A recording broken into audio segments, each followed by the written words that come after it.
Olá pessoal, seja bem-vindo a mais uma aula do nosso canal. A aula de hoje nós vamos dar continuidade ao assunto de progressão aritmética.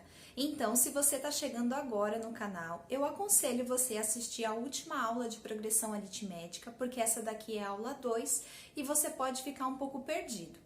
Hoje nós vamos ver as observações da progressão aritmética e é através delas que vai ajudar a gente a resolver os outros exercícios. Tá certo? Então vamos começar. Ó, a primeira observação.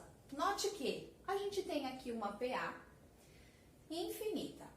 Se, por exemplo, eu quiser saber quem é o A4, porém, eu saindo aqui do A7, eu posso escrever o A4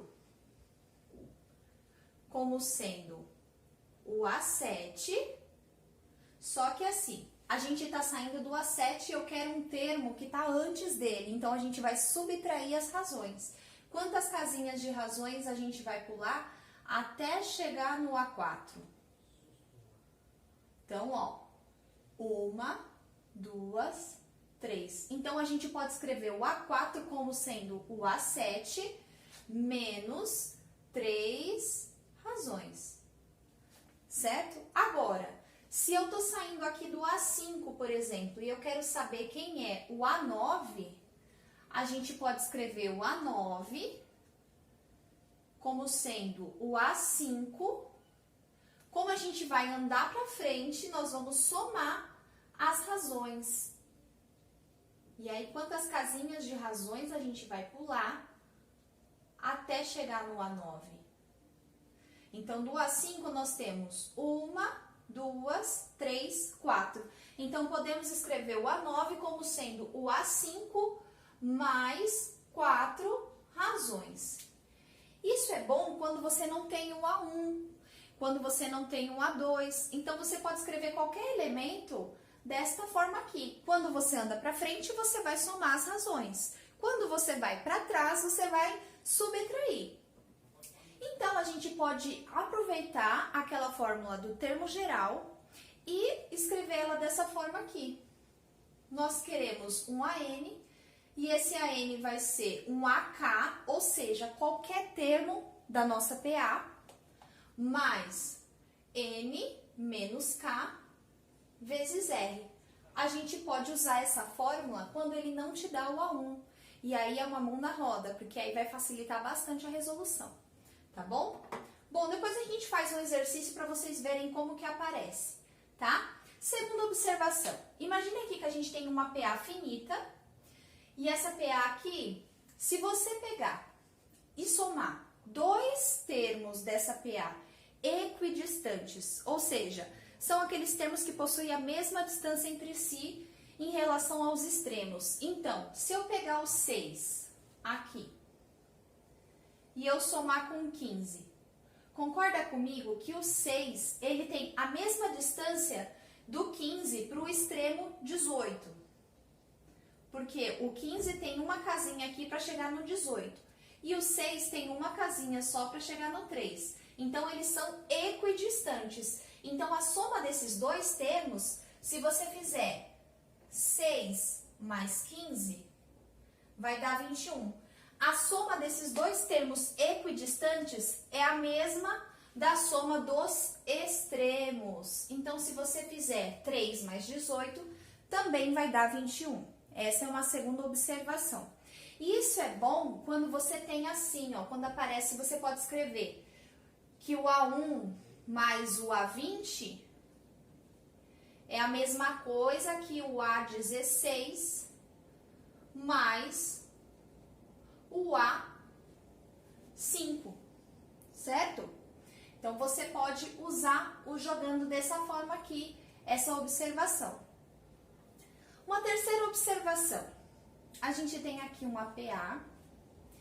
E se você pegar três termos consecutivos, se você somar, por exemplo, se eu pegar esses três termos consecutivos, o termo central desses três termos é a média aritmética dos seus vizinhos. Então, se você fizer 9 mais 17, quanto que dá 9 mais 17? 26.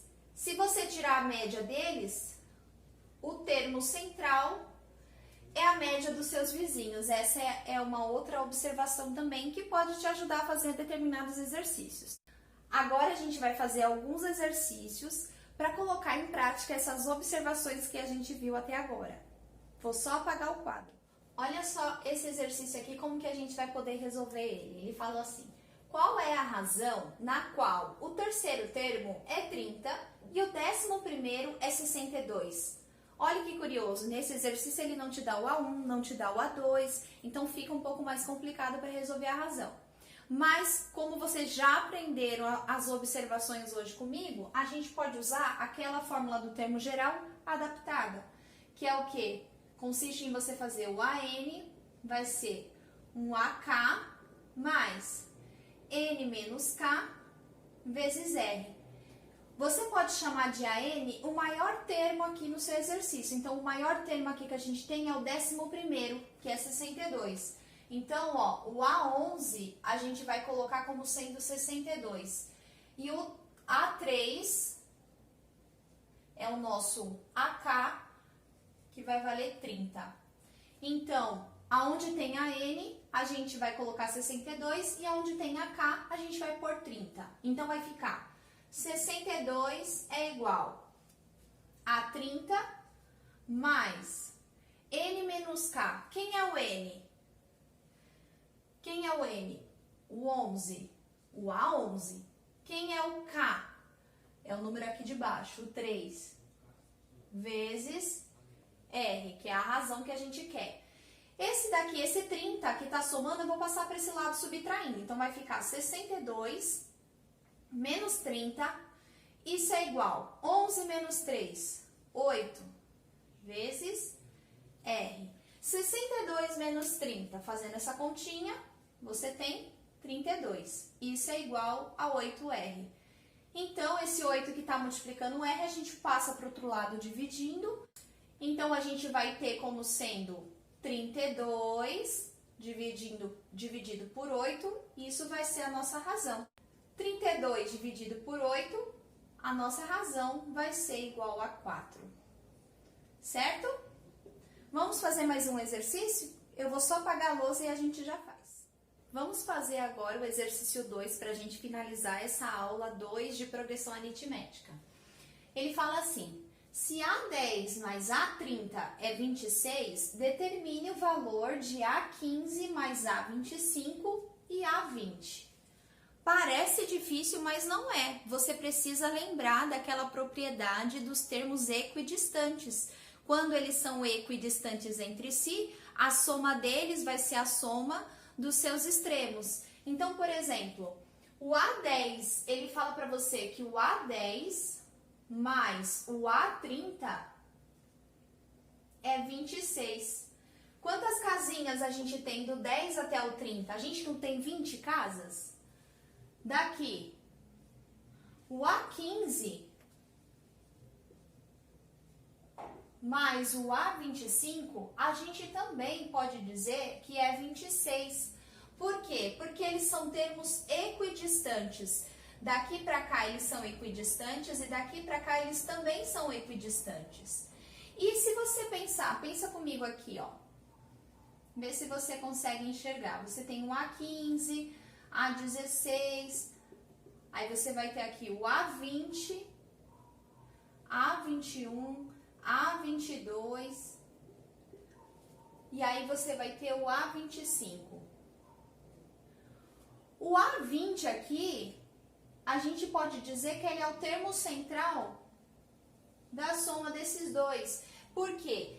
Daqui para cá, eles são equidistantes entre si. Do 15 até o 20 tem a mesma distância do que do 20 até o 25. A gente tem 5 casinhas até chegar no A20 e do 20 até o A25 a gente tem 5 casinhas também. Então, a gente pode dizer que fazer A15 mais A25 dividido por 2 vai dar o nosso A20. Como eles são equidistantes entre si, a soma deles dividido por 2 vai dar o termo central, que no caso é o A20. A gente sabe que o A15 mais o A25, de acordo com a propriedade de equidistantes, também vale 26. Então, a gente pode escrever como sendo o A20 sendo 26 dividido por 2. Então, o nosso A20 vai valer 13. Esse é o valor do nosso A20.